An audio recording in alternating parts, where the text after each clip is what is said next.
기도하겠습니다. 당신은 하나님이 내게 주신 선물입니다. 당신은 하나님께 소중합니다. 내게도 소중합니다. 진짜 그라고 한번 물어보십시오. 진짜 소중하죠? 네.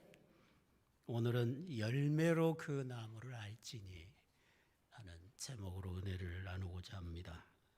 그토록 무덥던 여름이 가고 이제 가을이 왔습니다. 가을이 되면 모든 만물이 각기 자기 색깔을 드러냅니다. 자기 정체가 밝혀지는 거죠. 하늘은 더욱 파랗고 나뭇가지들은 오색 단풍이 들어서 각기 제마다의 아름다움을 드러내죠. 빨간 사과와 감, 노란 유자, 토실토실한 밤송이, 모든 식물과 과목들이 열매를 통해서 자신의 정체를 밝힙니다. 여름에 잎만 무성할 때는 같은 감나무라고 해도 어떤 감나무인지 모르죠. 그러나 가을이 되어 열매가 익으면 큰 감인지 작은 감인지 단감인지 떫은 감인지 그 열매가 밝혀줍니다. 나무는 열매로 말합니다. 꽃은 그 꽃의 아름다운 모습과 향기로 자신을 드러내죠. 그러면 성도는, 하나님의 자녀인 성도는 입으로 자기 정체를 말할까요? 그 사람의 말만 들어가지고는 그 사람의 신앙이 어떤지 잘 모릅니다. 알 수가 없어요. 왜냐하면 말을 들어보면 다 믿음 좋거든요. 믿음 없는 사람이 없더라고요. 말 들어보면. 그런데 삶을 보면 아닌 것을 발견하게 됩니다. 교회 안에 일하는 일꾼들도 입으로 말하기보다 열매로 말하는 일꾼이 되어야 될 줄로 믿습니다. 내 믿음은 이런 믿음이라고 입으로 설명하지 말고 삶의 열매를 맺으면 당연히 그 사람의 믿음은 드러나진다는 것입니다. 감나무가 아무리 무성하고 크게 잘 자랐다고 할지라도 먹지 못할 열매를 맺힌다면 좋은 감나무가 아니죠. 그런 건 베어버려야 되죠. 교회 일꾼들도 열매로 말해야 될 줄로 믿습니다. 아무 말이 없어도 그가 맺은 열매를 보면 그 사람의 믿음을 알고 그 사람의 신앙 인격을 알고 그가 얼마나 주님을 사랑하는 사람인지 얼마나 교회를 사랑하는 사람인지 드러나진다는 거죠. 우리는 열매가 무슨 역할을 하는지 잘 압니다. 과일나무가 열매를 맺을 때에 자기 자신을 위해서 열매 맺는 거 아니죠. 그 과일을 취하여 먹을 사람들과 많은 동물들을 위해서 열매를 맺어서 그 열매로 봉사를 하는 거죠. 열매를 맺는 나무는 자기 자신을 위하여 살지 않고 전적으로 그 열매를 통해서 힘과 생명을 얻을 많은 사람과 동물들에게 유익하게 하는 것입니다. 그것이 열매를 맺는 나무를 창조하신 하나님의 목적이 될 것입니다. 과일나무는 오직 농부의 마음을 기쁘게 해주는 것이 그 존재의 목적입니다. 오늘 저와 여러분이 주님의 몸인 교회의 한 지체들이고 또 가지들로 살아가면서 주님이 공급하시는 은혜를 따라서 주님이 기뻐하시는 열매를 맺는 것이 주님이 바라시는 성도라고 할 것입니다. 포도나무 가지가 열매를 맺는 것은 포도나무가 공급해 주는 생명으로, 영양으로, 수분으로 열매를 맺는 거죠. 마찬가지로 오늘 우리 성도가 맺는 열매가 있다면 그 열매는 그리스도가 우리에게 공급해 주신 생명 때문에 그리스도가 우리에게 공급하시는 은혜와 셀 수 없는 복의 결과인 줄로 믿습니다. 우리가 맺는 모든 열매는 우리의 경건이나 의에서 나오는 열매가 아니고 우리를 향하신 하나님의 은혜의 결과라고 하는 사실입니다. 그러므로 우리가 하나님의 은혜를 헛되이 받지 않는 것은 열매로 나타나야 되는 거예요. 열매가 없으면 그 사람은 하나님의 은혜를 헛되이 받은 사람이죠. 내게 주신 복을 가지고 하나님과 다른 사람을 기쁘게 해줄 수 있는 것, 그것이 주님이 우리에게 바라시는 열매입니다. 성도는 열매를 맺어서 우리를 구원하시고 각양 은사를 공급하시는 하나님의 기쁨이 될 수 있습니다. 그리고 자기 주변에 있는 많은 사람들에게 유익을 끼치는, 내가 받은 하나님의 은혜와 복을 전달하는 통로가 되어야 하는 것입니다. 우리가 아무리 많은 은혜를 받고 살아오면서 아무리 큰 복을 받았다고 할지라도 그 은혜와 복을 가지고 하나님을 영화롭게 하지 못하고 다른 사람에게 선을 베풀지 못한다면 열매 없는 나무와 같은 거죠. 아무 열매가 없는 인생인 것입니다. 하나님이 우리에게 은혜와 복을 주실 때는 반드시 그 은혜와 복으로 하나님과 세상을 봉사해서 네가 만난 하나님이 누군지를 보여주라는 의미인 것입니다.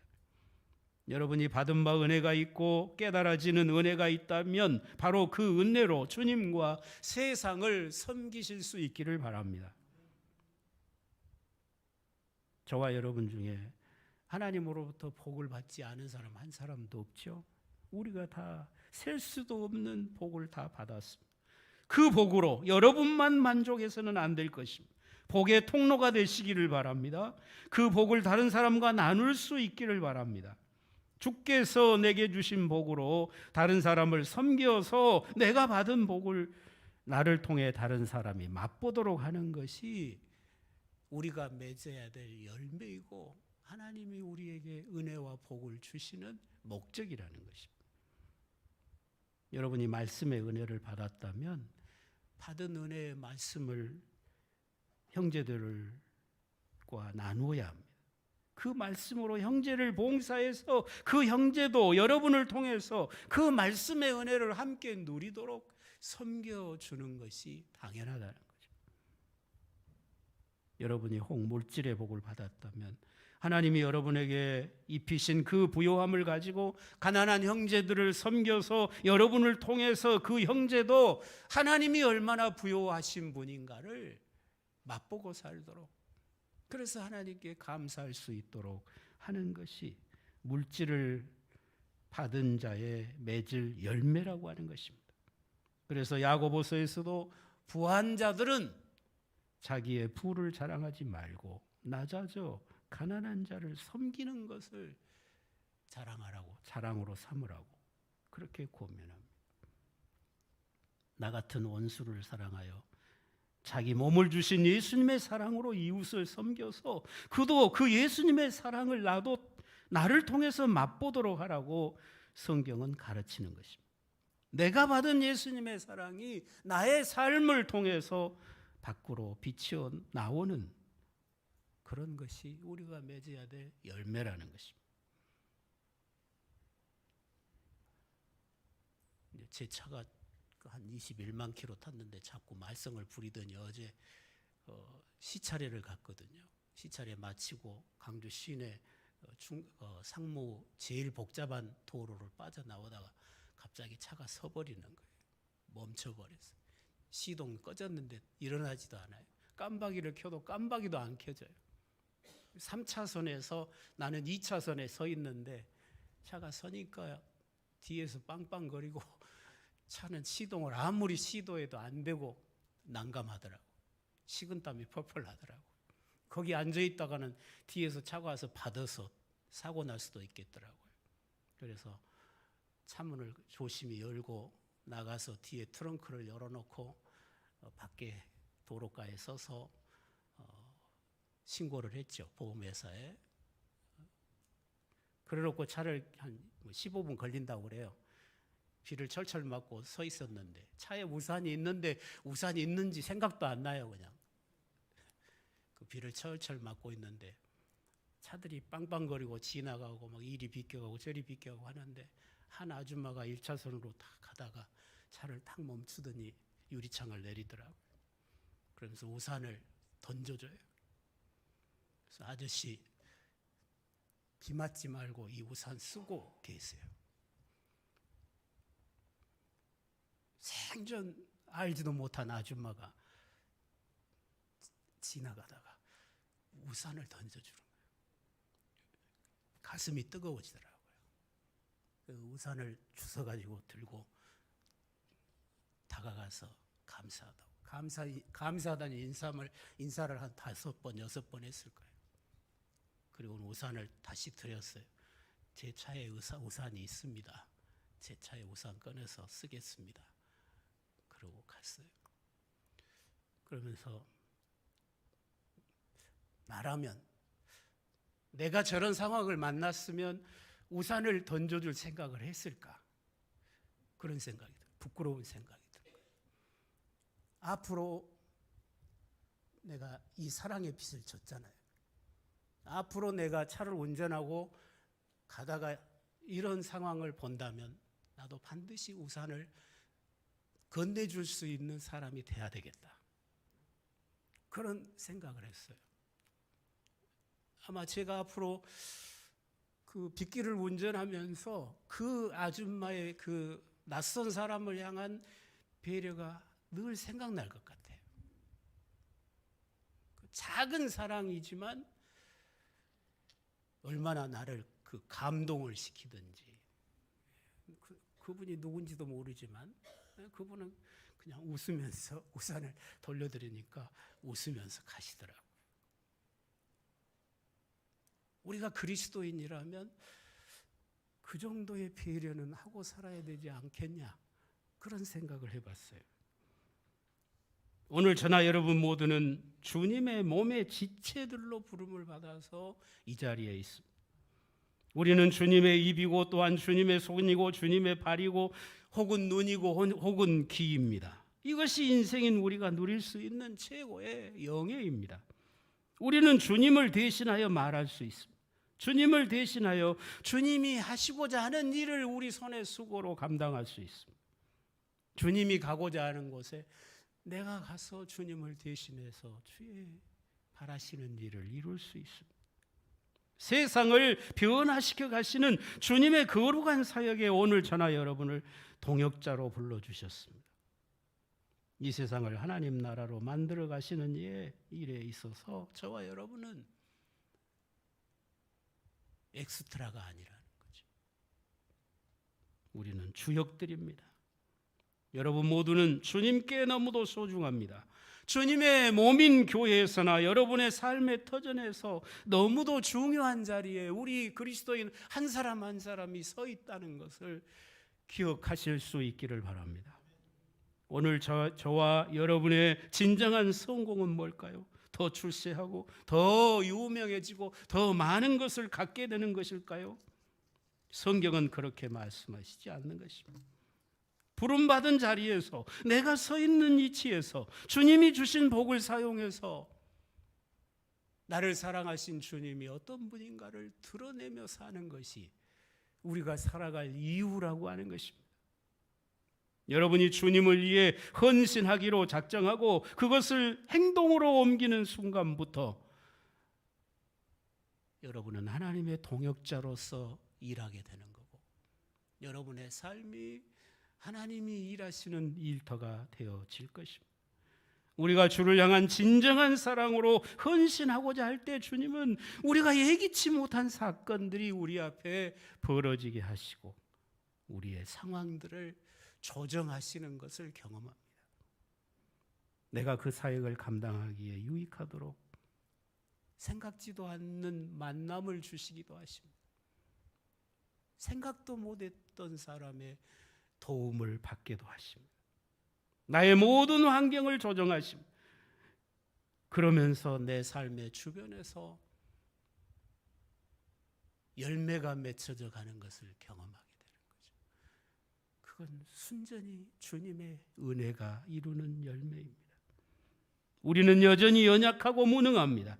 그러나 주님을 사랑하는 마음과 헌신에 대한 열정만 있다면 필요한 능력은, 필요한 자본은 우리 주님께 넘치도록 준비되어 있다고 하는 사실입니다.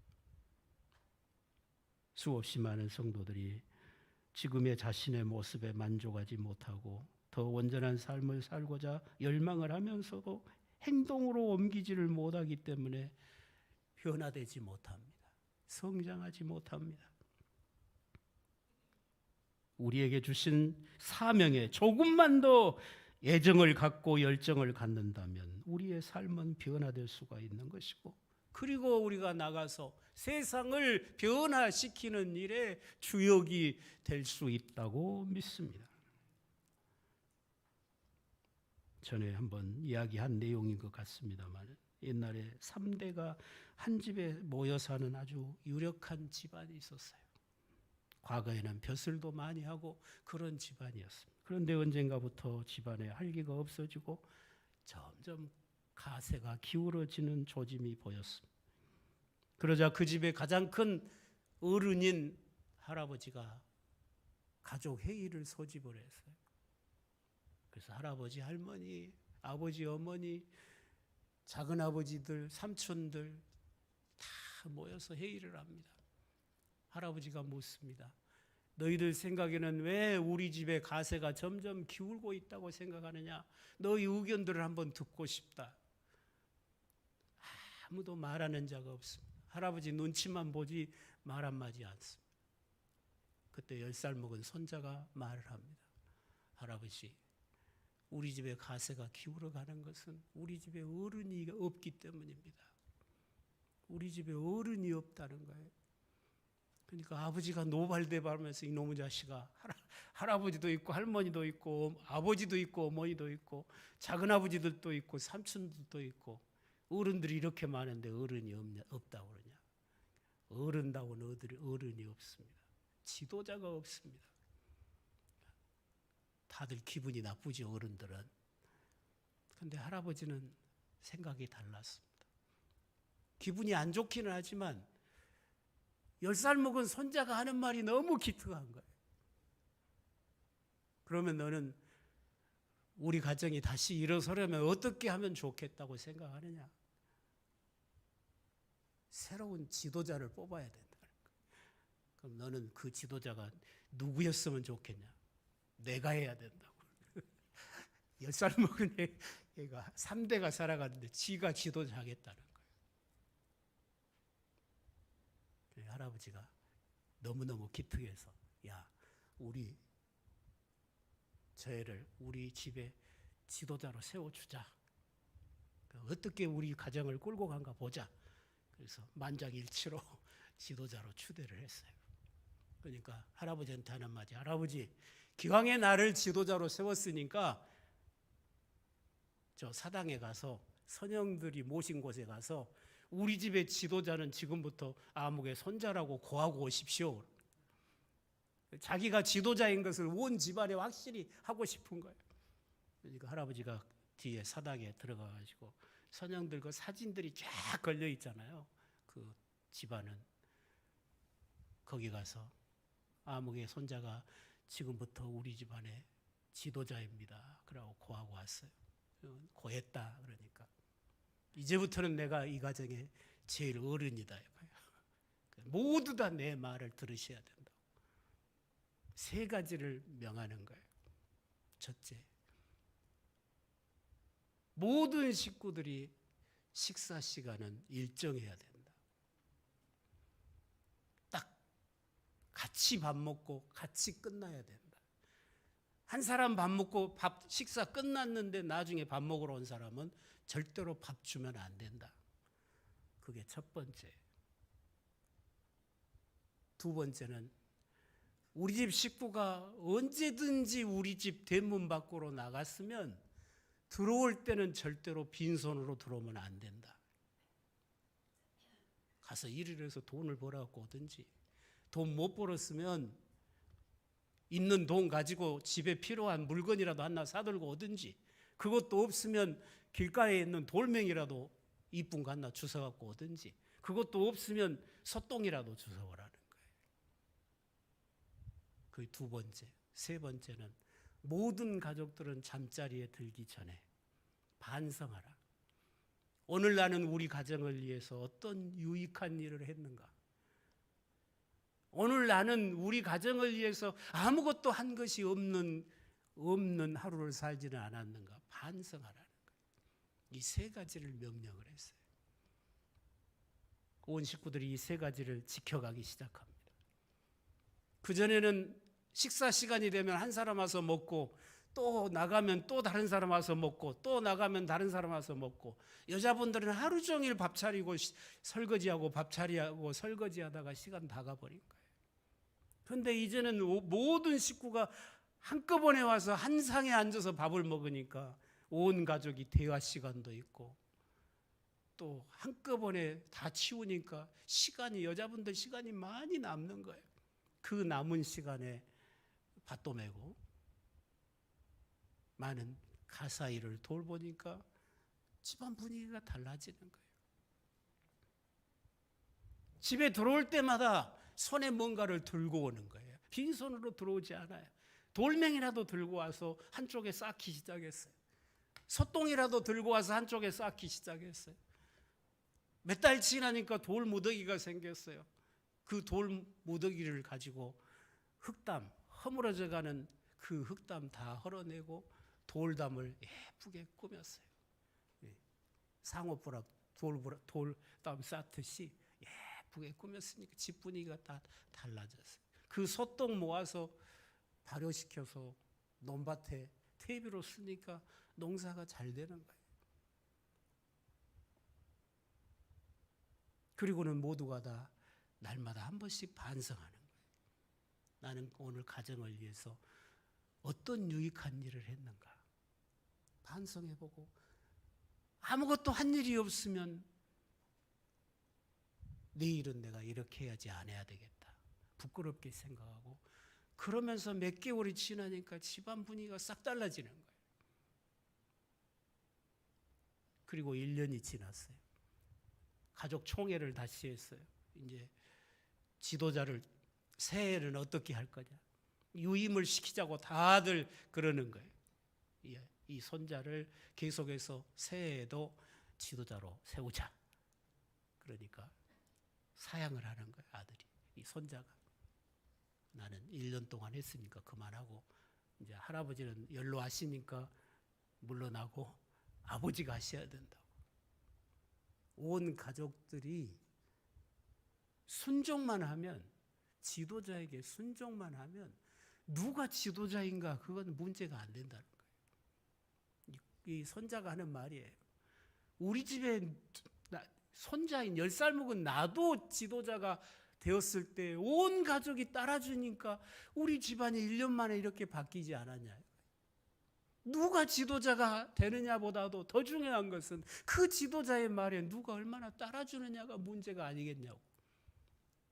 이제부터는 아버지가 지도자 하시면 온 식구들이 1년 동안 해온 대로 아버지 말에 순종만 하면 우리 집안은 잘 되게 돼 있다고. 멋지죠? 우리 교회는 어떨까? 어른은 많은데 지도자는 없는 교회가 되면 안 되겠죠? 그 꼭 필요한 한 지도자, 꼭 필요한 어른다운 어른, 그가 누구일까요? 우리 모두가 다, 여러분 한 사람 한 사람이 우리 교회에 꼭 필요한 그 지도자, 그 어른 되실 수 있기를 바랍니다. 예배에 나올 때마다 조금만 일찍 나오셔서 교회를 위해 기도하십시오. 간절히 교회를 위해 기도하십시오. 그리고 함께 열심히 찬양하십시오. 그리고 예배에 임하십시오. 그러면 분위기는 금방 달라집니다. 우리가 열심히 기도하고 찬양만 해도 분위기가 달라져요. 제가 여러 교회 헌신 예배를 다니잖아요. 그러면 헌신 예배 가서 설교하러 딱 예배당에 들어가면 그 교회 분위기가 금방 나와요. 열심히 찬양하고 있는 교회는 달라요.